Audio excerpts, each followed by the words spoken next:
Tata cara bersuci bagi perempuan yang mengalami istihadah atau bagi seseorang yang hadatnya terus-menerus. Hadat yang terus-menerus itu yang bagaimana? Yaitu adalah dia tidak punya waktu yang cukup untuk digunakan sholat dan bersuci tanpa hadas. Jadi hadas terus.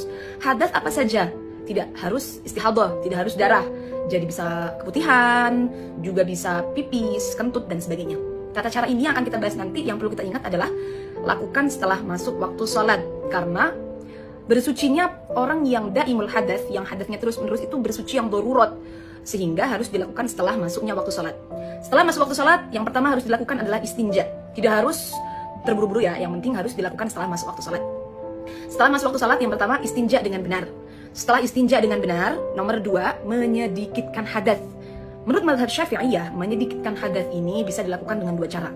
Yang pertama dengan menyumbat daerah kewanitaan dengan semacam kapas ya, yang dibulat-bulat seperti itu pada area batin, area yang tidak wajib disucikan saat istinja. Jadi memang agak dalam ya teman-teman.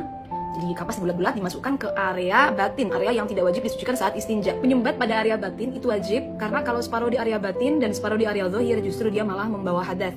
Jadi pastikan sudah masuk sempurna ke area batin, tidak separuh di luar, separuh di dalam. Justru malah ini nanti dia dihukumnya. Cara ini pasti sakit, tapi kalau sakitnya masih bisa ditoleransi, maka menurut mazhab Syafi'iyah tetap wajib dilakukan. Tujuannya untuk menyedikitkan hadas.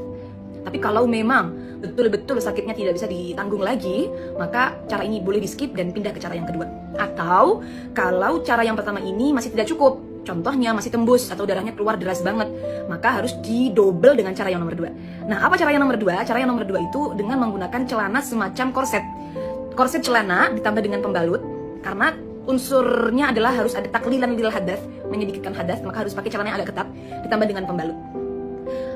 Kalau sakit pakai cara yang pertama, langsung pakai cara yang nomor 2. Atau kalau cara pertama tidak cukup, maka cara pertama plus cara nomor 2. Nah, untuk teman-teman yang kesulitan pakai cara dengan mazhab Syafi'iyah, lalu bagaimana? Ya, kami sarankan mengikuti mazhab Hanafi saja. Kalau mazhab Hanafi, maka perempuan yang daimul hadas itu cukup berganti softtek saja yang bersih. Tidak perlu pakai celana korset yang ketat, juga tidak perlu menyumbat, juga tidak perlu. Jadi yang penting ganti softtek yang bersih kalau mengikuti mazhab Hanafi. Kalau tata cara tadi sudah dilakukan dengan benar, maka bila mana darah tetap keluar dengan deras sampai tembus-tembus, maka itu hukumnya dima'fu. Dalam artian tidak masalah, tetap sah sholatnya.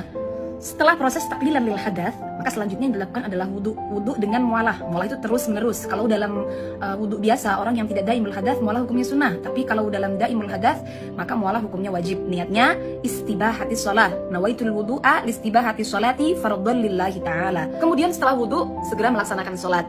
Boleh ditunda untuk hal-hal yang berkaitan dengan kemaslahatan sholat, seperti menunggu jamaah, pakai mukena, dan sebagainya. Nah, rangkaian bersuci tadi itu bisa digunakan hanya untuk satu ibadah fardu, tapi boleh untuk beberapa ibadah sunnah. Jadi boleh untuk satu ibadah fardu dan beberapa ibadah sunnah. Jadi semisal sholat isya satu dan beberapa sholat taraweh, maka boleh dengan syarat kalau mengikuti mazhab Syafi'iyah, caranya berarti syaratnya sumbatannya tidak boleh bergeser. Maksudnya tidak boleh kemudian lepas begitu loh, atau bergeser ke area zahir. Kalau sudah bergeser ke area zahir, maka berarti harus mengulang lagi dari awal.